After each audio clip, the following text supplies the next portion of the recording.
Hello, my name is Monica Hockenbrock, and I will be presenting on inclusive physical education and adaptive physical education.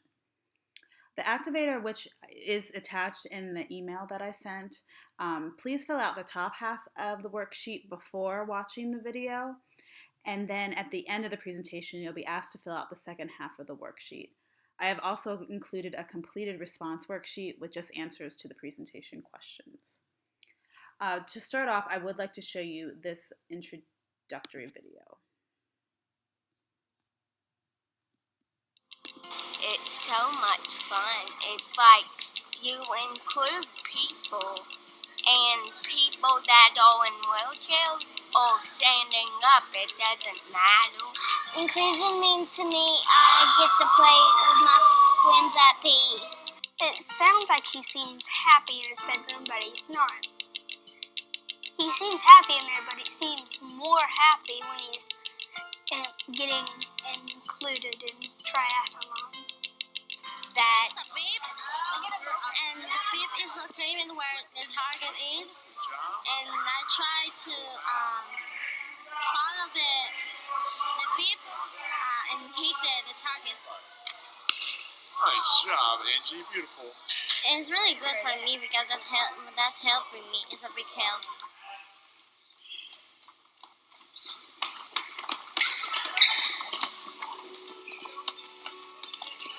Here we go. Jumping jacks. Yourself a little bit of room. Come on, Dominic. Ready? Let's go. Let's go. When Dominique first joined us, we knew that she had very specific needs that had to be met. She comes in with a big smile on her face every day. The other students just embraced her, and she really feels that she's a part of the Key family. And today, Dominique really worked on a total body workout, push downs for her tricep strength and endurance. She also did some rows for her back and lat muscles. And then we also had her on her gait trainer working on some of her leg strength. So we really give all of the kids in general a total body workout. Reach for the sky! This is an adaptive physical education class, and it's for special needs students. We try to match the student with the needs and what's best for that student in that particular class. So for example, I had a student in my second period adaptive class that I thought would do better in a general physical education class. So I checked the list to make sure that it was going to be a good match, and then we switched him over. We also find that if the adaptive student is struggling or having a particularly bad day, then we'll move him back, so it's the best environment for him at that time.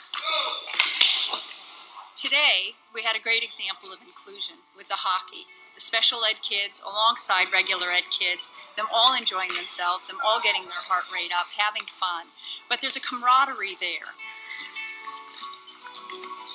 She is able to do things alongside her peer group, and it really changes how they look at her. It changes the social dynamics of that group, and it strengthens the inclusion model, both in the classroom and outside of the classroom, and later on when everybody's out of MCPS, the way that they view her as a person.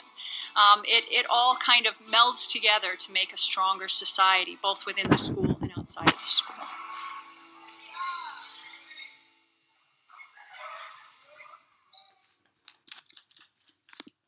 As you can see from this video, this kind of showed you how inclusive PE can be used and how the fluidity is from inclusive PE to adaptive PE, and how it can really affect and definitely benefit both the disabled and non-disabled peers. But before we get kind of into adaptive and inclusive PE, I wanted to kind of talk about some of the history that goes along and how we got to where we are right now with inclusion and different things. What really started this push towards inclusion and equal opportunity came out of two lawsuits in 1972. The first one was the Retarded Children versus the Commonwealth of Pennsylvania, and also the Mills versus the District of Columbia Board of Education. These two lawsuits set the stage for the laws that gave disabled students the right to schooling. In these cases, students were denied the right to any type of education due to their disability. So some families got together and kind of pushed back to the system to make sure their child was able to get the proper education. With these lawsuits, the students were denied the fifth due process and the 14th equal protection under the law amendments of the U.S. Constitution. And these laws were pretty landmark laws, and after that you started seeing a lot more legislation that kind of helped disabled students and peers, because up until then, and we'll talk about that later, they really weren't included in public education. And from these lawsuits, there were some laws that were passed. I'm going to touch on a few topics and key points on some of them. The first one is the Rehabilitation Act of 1973, also known as Public Law 93-112. And part of this law looked at the Section 504, which are modifications to a student's curriculum. They don't necessarily have an IEP, but they need some modifications in the regular education setting. And this affords the students the same rights as their non-disabled peers. And also it shows that they should not be discriminated against in any program or activity that receives federal funding. So it could be special after-school programs, but the big thing was schools. They're getting federal money. They should not be discriminated against. And this law, the Rehabilitation Act, guaranteed equal protection under the law for students with disabilities. The next one, another law that was passed that it turned into today's IDEA of 2004. We'll talk a little bit about that. But the law was originally called the Education for All Handicapped Children Act. And it did go under numerous changes throughout the years. And as I said, it's now referred to IDEA, Act of 2004, also known as Public Law 108-446. And over the years, mandates changed and were kind of added to as more needs came up to help the students. And what this one, IDEA, guaranteed special education to all students, which would meet their individual needs, and there's no cost to the parents. And in order to place the student in special education, IDEA said that districts needed to clearly demonstrate that the disabled student could not be educated or be successful within the general education setting with those supplementary aids and services. You can't just say they had to go somewhere else. You had to prove that that setting, the regular ed setting, was not beneficial to the student. And it also set up a continuum of alternate placements such as regular ed with supports, learning support, kind of set up the whole different settings for all the students. And the students must, though, be educated in the LRE, or the least restrictive environment. And then kind of as IDEA is today, it is called the Individuals with Disability Act. And it guarantees, and I don't, if some of you do special ed, the SDIs are a big part of the IEPs, and it's specially designed instruction, which kind of is tailored to each student, give or take something that would help them learn in the classroom. And the part of IDEA is they are guaranteed schooling in school, in the home, or a hospital, or different settings that must be provided by the district. And also what was interesting when I was kind of reading up on this is that PE instruction must occur under IDEA and may be adapted to meet their needs. And the interesting thing was this was the only curriculum area identified specifically in IDEA. And the instruction must be provided by a qualified staff person. In some cases, it might be someone highly qualified in math, or an adaptive PE person, or a special ed teacher. The person must have training in their specific area. And under IDEA, students are guaranteed a free and appropriate education, or FAP. So then kind of moving on to that is our LRE, the least restrictive environment. And what this sets up is that students must be educated with typically developing peers unless the student's not successful, or it's, in some cases, it could be dangerous, or there's no growth, but you have to justify why it's not working. And in this least restricted environment, students would need modifications to the curriculum. They could need other equipment, or instruction, or modified instruction, or time, many different things. And there was some definitions that I found as I was reading the definitions of LRE. And one was French, Henderson, Kinnison, and Sherrill in 1998. And it says students should only be segregated from PE if there is a chance of harm to the disabled student. And then, according to Yale, students should only be removed from general education settings um, when additional one-to-one services are needed, the placement affects others negatively, when their physical performance is poor and there's no success, or there's no educational benefit for the student. And kind of moving on now, how does PE and special ed, how do they go together? They definitely are intertwined, especially with our population of special ed students, and there's definitely ways that both are overlapping. So I just kind of want to start, and we were going to probably talk more. There was quite a bit on what is physical education, but I did want to pull up one because I thought it was interesting. The main purpose is to guide students in becoming physically active for a lifetime. And this includes disabled students. We all want them to be lifelong active people. Like, no one should be denied that. And what I found was the National Association for Sports and Physical Education, the NASPE, in 1986 outlined 5 different areas of what physical education is. It is an activity where they've learned skills necessary to perform a variety of physical activities. They participate regularly in these activities. They become physically fit. They know the implications and benefits from involvement in these physical activities, and they value it and, kind of like we said, become lifelong active members and enjoy that physical activity. Now, what does this say for disabled students?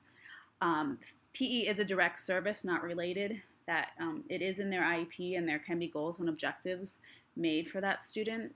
And under IDEA, the students between the ages of 3 and 21, if they meet the criteria for one or more of the specific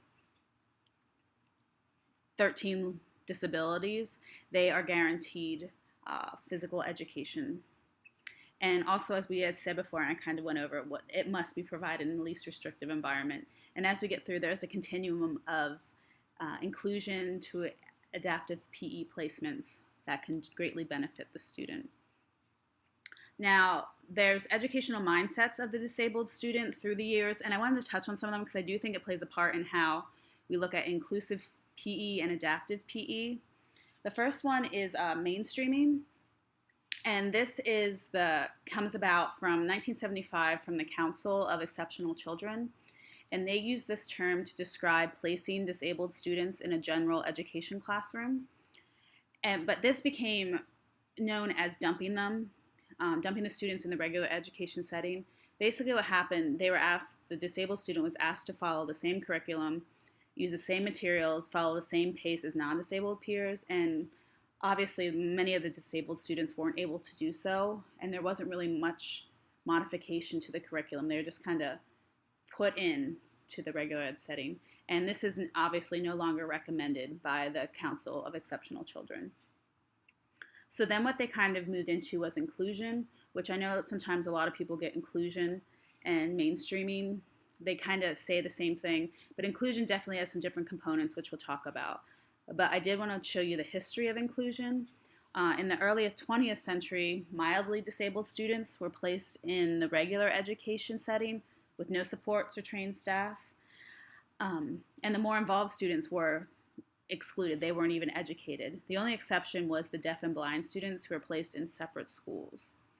Then moving into the 1950s to 1970s, the disabled students were sent to different schools outside of the school district, or they were educated in places where people wouldn't see them, basements or different places where they were not in that general edu population.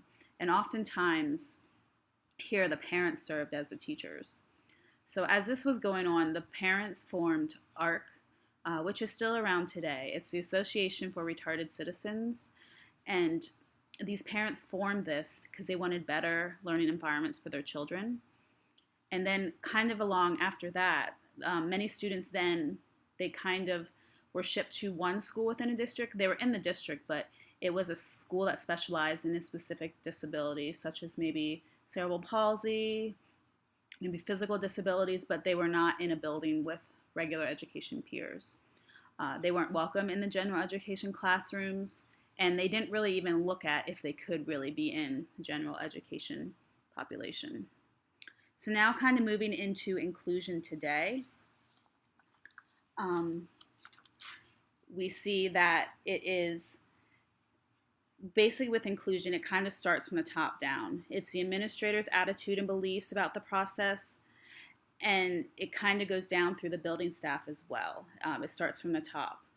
The services are provided to students with disabilities in the typical environment, such as a regular ed classroom, and it's really definitely tailored to the student. The student receives the supplementary aids and supports in this regular ed setting, whether by a regular ed teacher or a special ed teacher, but there's accommodations that help that child be successful.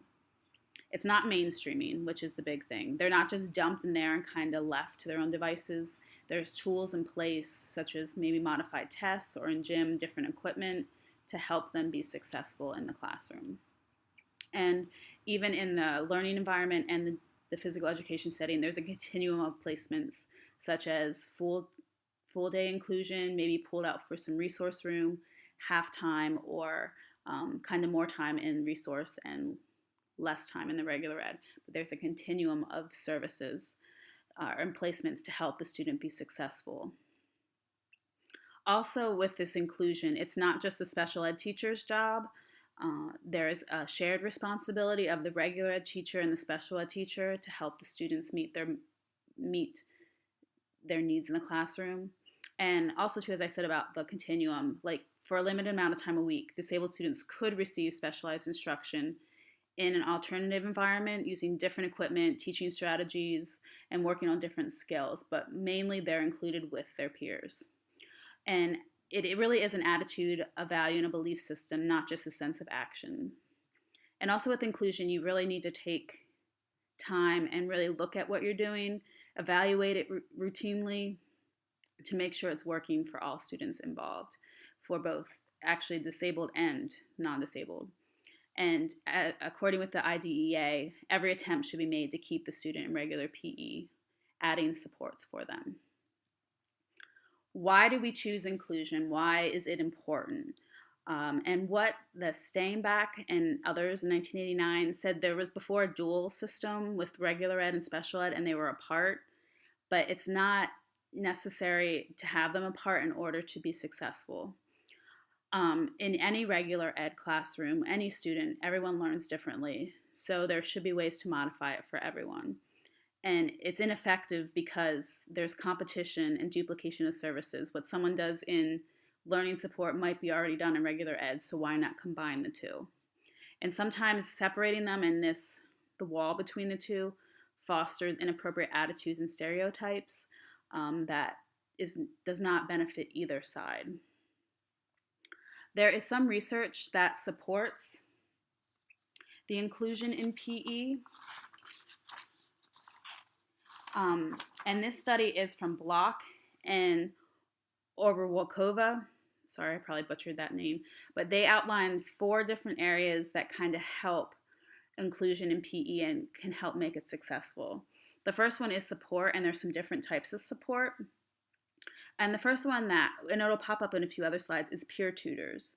And this is one of the more popular ones. It's cost effective and allows for accommodations to the general physical education setting. And basically what a peer tutor is, and it can be a same age peer or a cross age peer. And usually this is used with children with more mild disabilities. And basically what they do is they help the student throughout the gym class, helping them with the activity or going through the movement of the class.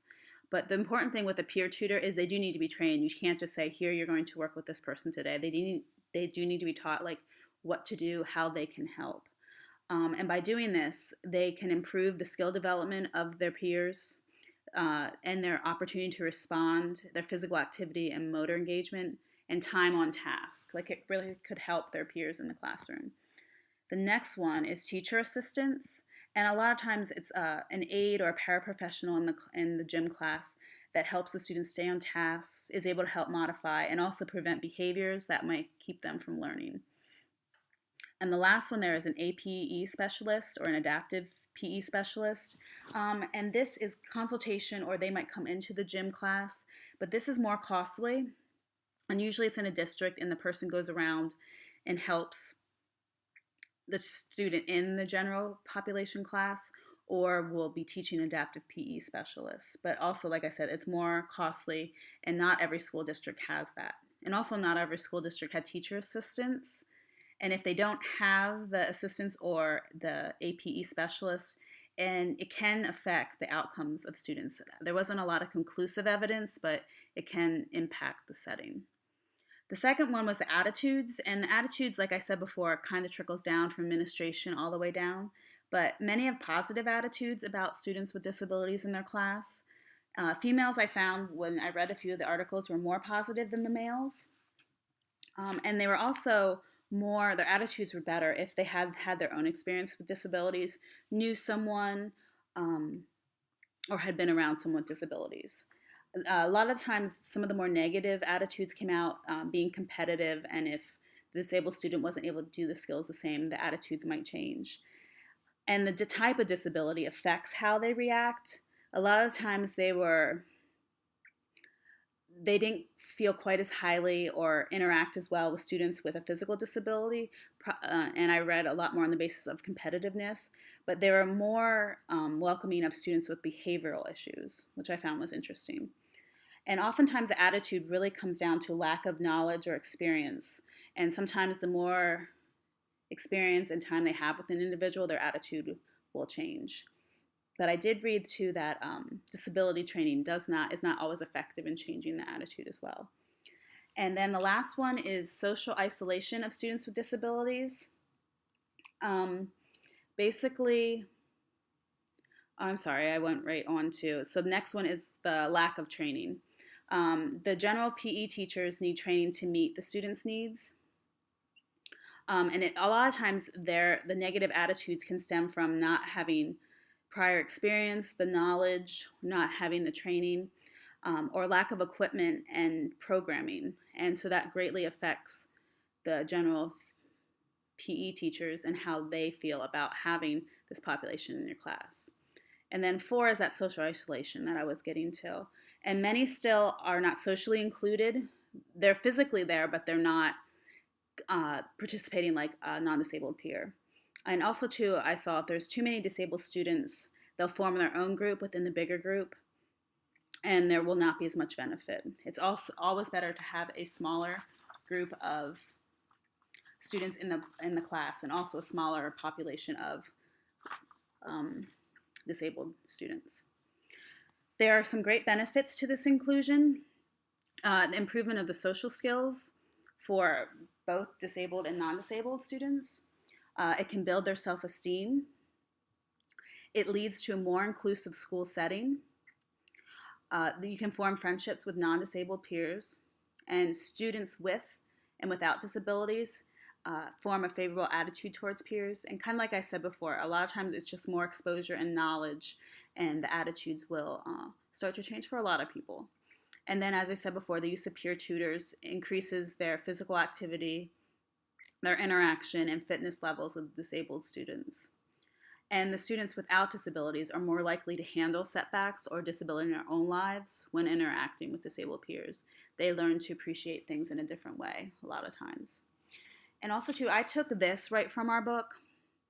These are the benefits of inclusion. I'm just going to pick out a few key points. I'm not going to read all of it. On the left is the benefits of inclusion for the students with disabilities. And I kind of put some of it in the previous slide, the social skills, role models, kind of how to act, and potential for new friendships. And I think, honestly, the role model thing is probably one of the biggest things I noticed with my kiddos, is that they will start to model what typical peers do, which I think is more beneficial than me modeling it. So I definitely do see that. And then on the right is the benefits of inclusion for staff members and students without disabilities. Special ed teachers learn what's appropriate for children without. You kind of see the other side of the table. And their attitudes improve. And then you kind of learn to appreciate the differences and gain some perspective. And you kind of see the other side. So those were just some, and those are taken from, I believe, the Blue Book. But then there are also some considerations for inclusion because it's not all great and rosy. You really have to, not all programs are equal and some struggle to be successful. And like I said, it depends on how it's set up and how administration. And at the end, I found there's probably 4 or 5 different components that need to be in place for it to be successful. Sometimes there is limited social interaction, depending how the program is set up. It could lead to students feeling ridiculed, left out, or made to feel bad. And also, too, I thought this was interesting. If they're always assisted in class, they can feel that they're not worthy, or their confidence is not as high because they feel like they can't do it independently. And as I said before, the properly training of staff could definitely impact the program. And it can create different types of exclusion. Complete exclusion is when they're not included at all. And functional exclusion is when they're in the room, but they're kind of not, the other students are doing everything and they're just kind of standing there. They're really not part of the class. There is some ideology behind inclusion, and basically inclusion is adapting the curriculum to meet the needs of the student. And something that came up in a few of the different resources I looked at was the natural properties or distribution of individuals with and without the disabilities. About 10 to 15% of student population have some sort of disability, and it usually is about no more than 1 or 2 students per class. That should be, it shouldn't be half the class, 1 to 2, just to help make the inclusive setting better, which sometimes is not easy to do or always the case. And in these classrooms, some supports that should be in place for inclusion are the right equipment, they might need special instructions or personnel to help them. So how do we implement inclusion in PE? There was 2 different kinds of scenarios or ideas on how to do that. And the first is the ecological task and analytic teaching, or ETAT. And this is incorporating the use of paraprofessionals, the peer tutors, which we said about, and then what the teacher does is monitor the relationships between the students, teachers, and the environment. And in this idea, class arrangements include one-to-one instruction, partners or small group work, teaching stations, large group, and then self-paced one-to-one instruction. Just using different aspects in the classroom to kind of help meet the needs of all the students. The other one is the ecological model by Block from 1994. And here what you want to do is determine the present level of the student's performance and what best would benefit them, and then look at your curriculum and objectives, and then see how you can modify, number 3, modify the curriculum to best fit the needs, and then to see what type of support you would need in the classroom. So now we looked at inclusion, and now we're going to look at how adaptive PE fits into that inclusive setting and kind of how they are one big continuum of support. And Dunn came up with the best definition of adaptive PE. And what he said in 1997 was adaptive PE programs are those that have the same objectives as the regular physical education program, but in which adjustments are made in the regular offerings to meet the needs and abilities of the exceptional student. So what is adaptive PE? It is actually a component of IDEA, as we said earlier, and should be included in the student's curriculum. And really what it is simple adaptations that can be done in the regular ed classroom, or the student might need to be pulled out for part-time or pulled out full-time. And it's asking peers to provide assistance. It's modifying the equipment or the rules. It's an alternate activity that the student can do, or it's extra assistance. And it is a service provided, as we said earlier, in a variety of settings. Adaptive PE. It's when students are provided with special instructions in PE to meet their individual needs. It's usually, as we talked about earlier, a qualified person with APE certification and they might come into the classroom, help the regular physical education teacher, be in there with them, or pull out, or have their own class, kind of as a whole continuum. And they're part of the multidisciplinary team who evaluate and find the best placement, and also help write and establish goals for the child. And this adaptive PE is designed when a student needs extra supports to benefit from the general physical education setting. And really what it boils down to is it is a subdiscipline of PE with an emphasis on PE for students with a disability. And what I would like to show you now, I have 2 different videos, but I thought they each kind of gave something to the table, so I wanted to show you both of these videos on adaptive PE.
As you could see by the first video, you could kind of see this was more of a adaptive PE class, not in a regular ed setting, but I thought it was interesting. It kind of showed you a lot of adaptations and modifications that happen, such as different markers on the floor for the students. One person, I saw one student do their sit-ups by themselves and another needed some help. And if you look on the worksheet, I have questions for a few of these 2 videos, just looking for some modifications that you see that they're using and how they're trying to help each student be successful. And that's what adaptive PE is. And so this next one kind of sums up another way to look at adaptive PE.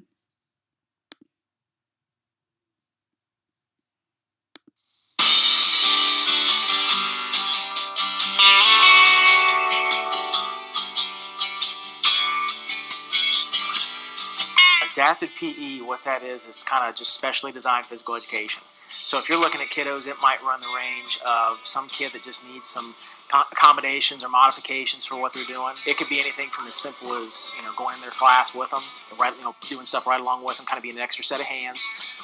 It could be more intense where I'm pulling them one-on-one and seeing them, or, it could be small group. If I'm looking at, some of the ND units where I'm working with those kiddos, it might be going in and seeing them and, working with all those kids at once, 5 to 6 kids in a group with aides in there, kind of helping out, and we're working on all those skills they do in a regular PE class. The one thing that's really neat about it is, when those kids do get those modifications and everything they need to be, to do those things that everybody else is doing, you really start seeing them, interacting more with their peers. Even outside on the playground, I'll see those kids, outside playing with their buddies, and, they're right along with them, right involved with them, wanting to do everything else everybody else is doing, and you really see a change in their attitude. There's other kids that I've had that, looking at very quiet, very shy, introverted kids that, you don't see them talking very much, but after they get in there and they're running around with their peers, they start doing that stuff, you really see them start opening up. If those kiddos are, if they're in a typical PE class and they're struggling with, and it could be, there's kiddos that I'll have in there that, maybe they struggle with the physical aspects of it, but there's also those kids that struggle with the cognitive aspect of it. They don't understand the directions, they're having a hard time kind of staying on task with it. They're missing out on the social aspect, really.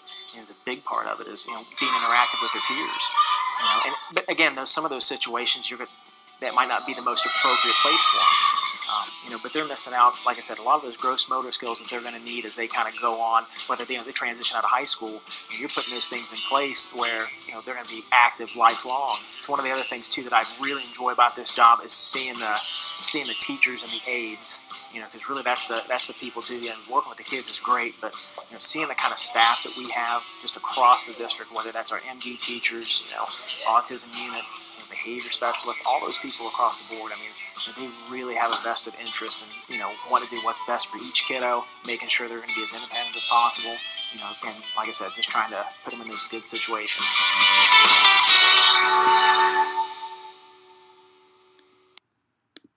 As you can see there, he definitely talked more about the continuum, that it might just be simply going into the class, regular ed class, and helping them, just like an extra set of hands, being all the way down to pulling them out individually for some of the more multi-disabled kids, but multiple disabilities children. But just kind of showed you kind of two different ways. And the video at the beginning kind of showed you that fluid moment as well. And kind of what I wanted to talk with you about then here to kind of start ending the presentation is the continuum of placements options for PE. And if you look online, I found when Special Olympics had a different, they're all very similar, but different continuum of placement. First, you have the full-time general physical education with no supports. That they're mainstream, they're good to go, they can just go to gym. The next one is a full-time accommodations. They're in the gym. They might need an interpreter, adapted equipment, or special instructions, but they're in there full-time. Next one is adaptive PE, and it is provided within the general physical education setting. And this child might have some unique goals and objectives in their IEP or need special accommodations, but the accommodations can be carried out within the GPE setting. And like we said before, that could be with the peer buddy, additional staff members, or just some modifications that the GPE or the adaptive PE teacher can come in and help with. The next is the adaptive PE, that is still provided within that general PE setting, but they're getting that support from that specialist, and they come and work with the child. Next is the adaptive PE is part-time within general PE and part-time in a special room, so kind of half and half. And next is the adaptive PE is full-time in a special classroom, but it's in that school building. And the next is that adaptive PE is in a special classroom in a special school. And then lastly, you have that adaptive PE in a special class, either at home, hospital, or a treatment facility. And in conclusion, when I was kind of reading all the different articles and things, there was like 5 components. It kind of boiled down. I tried to pull them all together, that it can best meet the needs of all students, but in order for it to be successful and run properly, there must be a proper mindset. As I said, like from administration down, wanting to include the students, wanting to try things to make everyone successful. The positive, it's a mindset. It's not just doing it. And then also too, something that came up was prior assessment of students for proper placement. And the one was the Brigance for motor development was one test that came up in some of the journals I read. But just making sure you don't just throw a kid in regular ed with some modifications. You really want to see where they're at. Do they just need that, or do they need adaptive PE too pulled out? You really need to see what their needs are. And then kind of moving along with that, you have to have some in-service training, qualified staff, and you have to have people who buy into it and understand what they need to do. If they're just kind of given these students without much training or help, sometimes that affects the attitude, which then affects the overall program. And qualified staff too would be the paraprofessionals. They would also need training in what their role is, what to do, or the peer buddies, like they need training as well. You can't just throw something on someone. Training is very important. The next is the proper curriculum that meets the needs of all students. Again, looking at your special ed curriculum and kind of looking what your goals are for the regular ed students and the special needs students, and making sure you can modify it, what modifications need to be made, what can be adjusted to meet everyone's needs. And then you just don't let it go. You have to constantly look at it, monitor it, and see the adjustments, see what adjustments need to be made or what you need to do differently to help it be successful. What I would recommend now is just go back over the worksheet. I have a few more questions just kind of summing up what inclusive and adaptive PE look like or sound like and how they can be incorporated into your classrooms. The next 2 slides you will see my sources. I used the book and I found a few different articles that kind of talked more about adaptive PE.